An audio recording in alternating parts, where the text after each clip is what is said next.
Hello, Namaste and welcome dear friends on my YouTube channel Way to JRF. How are you? I hope you are all enjoying my videos. If you like the videos, then give the feedback in the comment section. Keep learning, keep supporting and keep loving. Today is Teachers Day. So happy Teachers Day to you all, because learning is a lifelong process and I learn so many things from you all. So happy Teachers Day. अगर आप channel पे नए हैं तो please subscribe the channel and don't forget the press the bell icon for the latest notification. So आज का topic है PYQs of human development. ये पार्ट 3 है टॉपिक वाइज PYQ सीरीज़ का, प्रीवियस ईयर क्वेश्चन सीरीज़ का part 3 है ये. I am Akanksha Singh. I am pursuing my PhD from Vasantrao Naik Marathwada agriculture university Maharashtra and I had qualified both NET and SRF. So way to JRF, let's crack it. Sociometry is the tool to measure childs.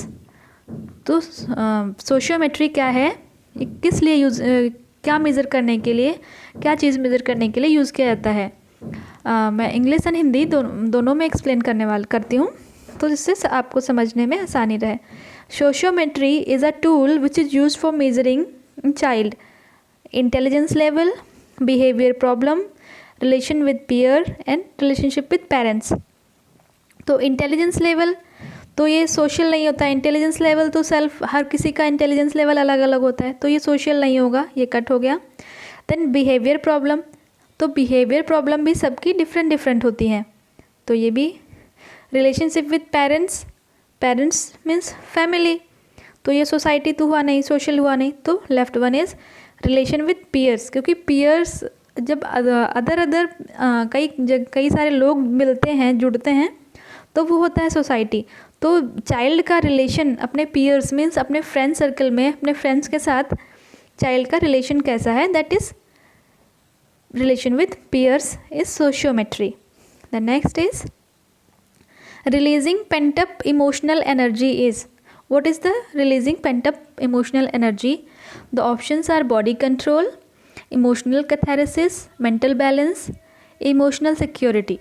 तो बहुत सारे answer तो question में ही मिल जाते हैं, तो question को ध्यान से पढ़ना है अच्छे से. तो देखो यहाँ पे दिया है releasing pent up emotional energy. तो पहले तो जब रिलीजिंग है तो कंट्रोल तो होगा नहीं, ना ही सिक्योरिटी होगा, क्योंकि ये दोनों चीज़ें बाउंडेशन लगा रही हैं. तो यहाँ पे है दिया है रिलीजिंग. अभी बचा emotional catharsis and mental balance.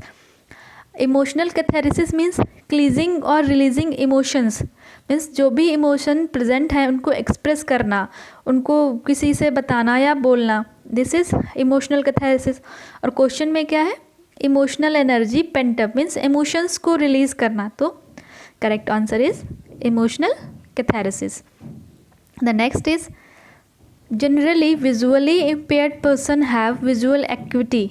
जो विजुअली इम्पेयर्ड पर्सनस हैं, जिनकी आइज़ में, विज़न में प्रॉब्लम है, तो उनकी इक्विटी क्या होती है, 2/200, 20/100, 20/70, 20/200.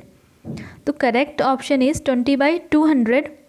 तो देखते हैं कि जो परफेक्ट विजुअल इक्विटी है वो होती है 20/20. मीन्स कोई भी पर्सन 20 फीट की डिस्टेंस पे ऑब्जेक्ट को देख सके, दैट इज़ 20/20. और यहाँ पे दिया है कि 20/200. तो जो पर्सन इम्पेयर्ड है, जिसमें विजुअली इम्पेयरमेंट या विज़न प्रॉब्लम है, वो पर्सन जो 20 है, ये 20 फीट पे जो डिस्टेंस, 20 फीट से जिस डिस्टेंस को देख पा रहा है, 20 फीट से जिस ऑब्जेक्ट को देख पा रहा है, तो इन कंपैरिजन टू 200 मीन्स ये है नॉर्मल पर्सन के लिए, जिनकी विज़न पावर एग्जैक्ट है, सही है, तो वो यही 20 फीट वाला ऑब्जेक्ट 200 फीट की दूरी से भी देख लेंगे. This is the difference. ये होता है कि जो ये ऊपर की वैल्यू होती है, ये impaired value, and this is the normal value. The next question is level of intelligent quotient of educable mentally child. Intelligent quotient means IQ. IQ is the cognitive ability in the relation of their age group. Means according to age group, like अगर कोई child है 2 to 6 year as का, then एक है 6 to 10, तो both का IQ different होगा। तो अकॉर्डिंग टू 2 to 6 ईयर पे जो IQ लेवल है या फिर जो भी प्रिंसिपल्स एंड है इस IQ लेवल के 2 to 6 एज पे, तो वो फुलफ़िल हो रहे हैं या नहीं। अगर फुलफ़िल हो रहे हैं then child have a good intelligence quotient.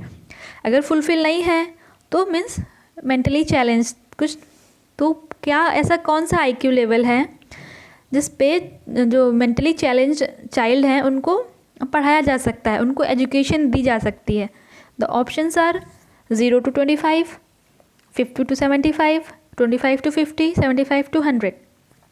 तो 75 to 100 is the IQ level जिस पे चाइल्ड को एजुकेशन दी जा सकती है। Child is at the IQ of 75 to 100 child is educable, and below this 75 से अगर बिलो हो गया then child is not educable, उसको पढ़ा नहीं सकते। तो बिलो 75 लेवल जिसका IQ है तो उनको फिर देते हैं कि वोकेशनल ट्रेनिंग्स देते हैं, जिससे वो अपनी लाइफ लॉन्ग जो प्रोसेस हैं like earning, how to they spend their life, तो कुछ लाइफ वोकेशनल ट्रेनिंग्स उनको दी जाती हैं जिससे वो अपनी लाइफ को इम्प्रूव कर सकें। तो जो एजुकेबल क्वोशंट है वो है 75 to 100। The next is language development in child is promoted through language. Option है story telling, conversation, social participation and solitary play. अब तो इसके सॉलिटरी प्ले मीन्स एलोन। अब कोई एलोन है तो वो बात कैसे करेगा, मीन्स अकेले है कोई पर्सन तो वो बात कैसे करेगा। तो दीज आर द 3 ऑप्शन, जिसमें ये 4 है उसको कट कर दो। उसके बाद ये C is the correct option, story telling, conversation and social participation. ये इससे लैंग्वेज का डेवलपमेंट होता है। The next is immunization is necessary for children. Immunization means जो इम्यूनिटी वाले जो बच्चे जब छोटे होते हैं उनमें इम्यूनाइजेशन होता है, तो किस लिए इम्पॉर्टेंट है। To develop defence mechanism in the body, to increase nutritional status, to reduce discomfort, to reduce incidence of viral and infectious disease. The first is defence mechanism, क्योंकि इम्यूनाइजेशन की जो वैक्सीन्स होती हैं वो डिफेंस मैकेनिज्म को improve करती हैं, develop करती हैं। न्यूट्रिशनल स्टेटस तो डाइट पे डिपेंड करता है। देन रिड्यूस डिस्कम्फर्ट, ये भी नहीं, डिस्कम्फर्ट कैसे रिड्यूस करेगा, तो left one is this. To reduce incidence of viral and infectious disease, हाँ, क्योंकि जैसे DBT का हुआ, ऐसे बहुत सारे DPT। तो ये जो इम्यूनाइजेशन होता है तो ये होते हैं कि जो वायरल और इन्फेक्शियस डिजीज़ हैं उनसे चाइल्ड को प्रोटेक्ट करना। तो 1 and 4, C is the correct option. The next is write the correct sequence of early language development stage. तो early language development stages क्या क्या हैं, तो early language development stages is सबसे पहले क्या होता है, क्राइंग के बाद cooing मीन्स जो रोने के बाद cooing के बाद babbling is the stage when child mostly speak one words and repeat that word continuously, then gesture and utterance. Though the correct sequence is this, option D. The next question is arrange Abraham Maslow's hierarchy of need in correct sequence. जो Abraham Maslow की जो theory है, तो जो Abraham Maslow theory है वो है motivational theory. तो उसमें क्या स्टेप्स हैं, इनको करेक्ट सीक्वेंस में अरेंज करना है। तो करेक्ट सीक्वेंस सबसे पहले आता है मोटिवेशनल, खुद को सेल्फ को कैसे मोटिवेट करना है। तो फिजियोलॉजिकल नीड मीन्स ये 2 ऑप्शन स्टार्ट हो रही है, फर्स्ट ऑप्शन है। देन फिजियोलॉजिकल नीड, उसके बाद सिक्योरिटी, अभी जो हमारी फिजिकली जो नीड थी वो कंप्लीट हुई, उसके बाद हमको चाहिए क्या, सिक्योरिटी। देन सिक्योरिटी के बाद self esteem and self actualisation, B is the correct option. Next is arrange constituent process of observational learning in correct sequence. अभी किसी चीज़ को आपको ऑब्जर्व करना है, ऑब्जर्व करके लर्न करना है। If you want to learn anything through observation, so what is the first step. Observation है तो सबसे पहले उस पर ध्यान देना पड़ेगा, उसको ऑब्जर्व करने के लिए अटेंटिव होना पड़ेगा। Then the first is attention, this is the attention. तो अटेंशन से कौन, ये ओनली बी इज स्टार्टिंग। जब किसी चीज़ को अटेंशन दोगे तो उसके बारे में जो नॉलेज इन्फॉर्मेशन आएगी उसको फिर उसका रिटेंशन, तो this is the attention, then retention, production and motivation. B is the correct option. The next question is assertion reason. Assertion, ego deals with the real world, it is based on reality principle, and इसका reason क्या है? ego search for real objects to satisfy the need, the hungry person must get real food to satisfy the hunger। तो ये जो ego है, इसको एक theory थी फ्रूड की, साइको एनालिटिकल थ्योरी, उसमें दिया है ID, ego and super ego. तो ईगो डील करता है विद रियल वर्ड, तो ये दोनों करेक्ट हैं। A is the correct, A and R is the correct, and R is the correct explanation of A. Like जब अभी रियल चीज़ों के साथ डील करना है तो रियल में अगर किसी को भी पर्सन को he is feeling hungry, then he should get the real food, means dealing with reality. The next question is matching DPT, jealousy, Maria Montessori and having hurts. ये है लिस्ट 1, इसको मैच करना है लिस्ट 2 से। तो DPT किस लिए use होता है? ये फॉर वूपिंग कफ, ठीक है। तो ये एंड ये A एंड C 2 ऑप्शन। उसके बाद जेलसी क्या है? हम किसी से जेलसी जब होती है वो है निगेटिव इमोशन है, तो निगेटिव इमोशन। मारिया मॉन्टेसरी, इन्होंने सेंसरी ट्रेनिंग्स दिया है, हैविंग हर्ट्स ने दी है डेवलपमेंटल टास्क, तो A is the correct option. The next is matching है Harvard Gardner, cephalocaudal, doctor Virginia and head start. And list 2 is Apgar scale, developmental task, head to toe, multiple intelligence. तो जो Harvard Gardner है उन्होंने दिया है multiple intelligence.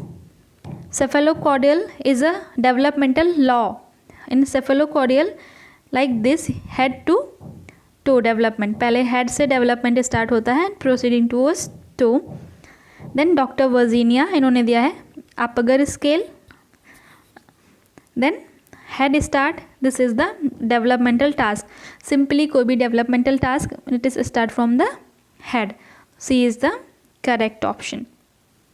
Next is match the following list 1, active learning, heightened emotional, electra complex and visit to post office. Second is Freud, adolescence, outdoor play, first hand experience, emotional disturbance and field trip. तो active learning is first hand experience. कोई चीज़ अगर कोई practical है, anything जो आप self अपने हाथों से कर रहे हो, दैट इज़ उससे आप अच्छे और जल्दी सीखोगे, that is active learning, first hand experience.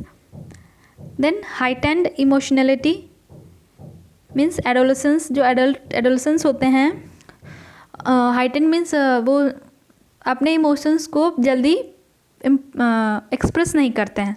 Then electro complex, ये फ्रूड ने दिया था, फ्रूड की एक थ्योरी है साइकोसेक्सुअल थ्योरी, उसमें Electra complex is for girls and Oedipus complex is for boys, ये 2 टर्म दिए थे। Then visit to post office, visit to post office is field trip, B is the correct option. Next is match the following, study of elderly, study of man machine system, study of angle of body bend, study of body dimensions. तो जो study of elders, जो बड़े लोगों की study को कहते हैं geriatric, study of man machine system ergonomics, then study of angle of body is goniometer and dimensions का anthropometry. Then A is the correct sequence.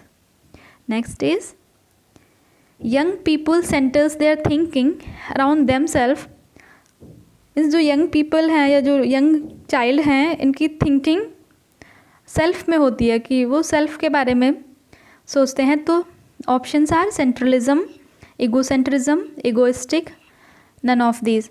तो एक पियाजे की एक थ्योरी थी कॉग्निटिव डेवलपमेंट, कॉग्निटिव डेवलपमेंट में दिया था पियाजे ने sensory motor, pre operational, concrete operational, formal operation. तो इसका एक स्टेज है pre operational, means 2 to 7 year. तो उसमें ईगोसेंट्रिज्म इसका करेक्ट आंसर है। तो प्री ऑपरेशनल में ये ईगोसेंट्रिज्म के बारे में बताया है कि child is egocentric, this think about self. ये जो वीडियो है ये 3rd पार्ट है topic wise previous year questions का। एंड टॉपिक वाइज जो प्रीवियस ईयर क्वेश्चन के और भी वीडियोस हैं जिनका लिंक मैं डिस्क्रिप्शन बॉक्स में दिया है, और अलग से एक PYQs की प्लेलिस्ट है, उसका भी लिंक डिस्क्रिप्शन बॉक्स में है। तो अभी तक आपने वीडियोस नहीं देखे हैं तो ज़रूर देखिएगा, और आप ये वीडियोस आई बटन पे क्लिक करके भी देख सकते हैं।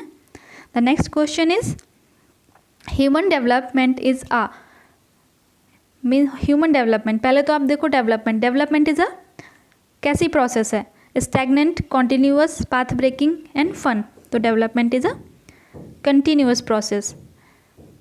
Next, thank you. अगर आप ये है मेरा फेसबुक पेज, आप यहाँ से मुझे कांटेक्ट कर सकते हैं। And way to JRF is my YouTube channel.